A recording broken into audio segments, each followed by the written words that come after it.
Hyman's head snapped back from another straight jab. His opponent's shoulder twitched, signaling an incoming cross. Hyman slipped the punch and fired back with a right hook to the floating rib. The large boy stumbled, then dropped one knee to the grass, wincing in pain. On the ringside bench, a mother gasped, clutching her neighbor's arm. A father grimaced and wrung his cap with both hands. The cadet officers straightened in their seats. Hyman took Derber, the 13-year-old destined to become Harold Derber, worked his mouthguard free and spat it to the ground. He loosened his glove strings with his teeth and a twist of his swollen jaw. The Manchester Jewish Lads Brigade, JLB, had taught him well. Home to the finest cadet boxing club in the kingdom, it had won the prestigious Prince of Wales Challenge Shield for several consecutive years.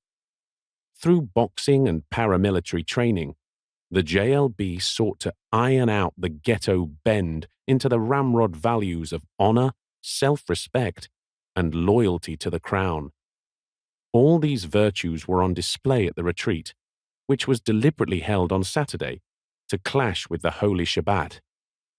The cadet major called an end to the day's sparring and ordered the lads to change into their greens for rifle drills. Spilling out of the makeshift bell tent barracks, the cadets fell into a two-line formation. Hyman and his fellow cadets made a splendid sight in their World War I-style serge wool uniforms, complete with peaked service caps, adorned with the JLB monogram encircled by an imperial laurel wreath. Standing shoulder to shoulder with their bolt-action Enfield rifles, they presented a unified front, not as Polish, Russian, Hungarian, or German Jews, but as Englishmen of the Mosaic persuasion. Yet even among his peers, Hyman stood out.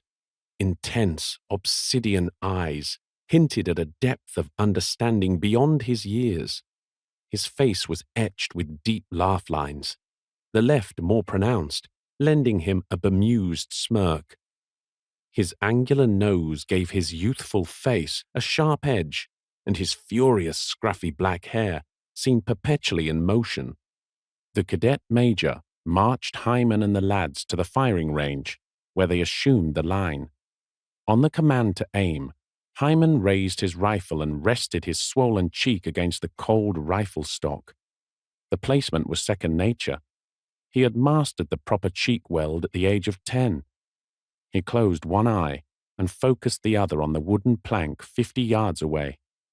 He inhaled the familiar scent of cleaning solvents, oil, sulfur, and saltpeter, and held his breath. The still pine branches in the distance meant no correction was needed. He made microscopic adjustments for the bullet drop and his reflexes. At the command to fire, Hyman opened his closed eye and squeezed the trigger between heartbeats. The lads unleashed a cracking barrage of bullets. With the cadet major's command, "Orders down," the rifle clicked back into place at the heels.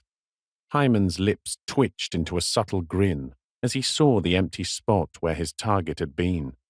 Following rifle drills, the cadets assembled for the colonel's address. He commended them for winning the Lucas Tooth Trophy for the most efficient cadet corps, and then launched into an oration on the imperative of military preparedness.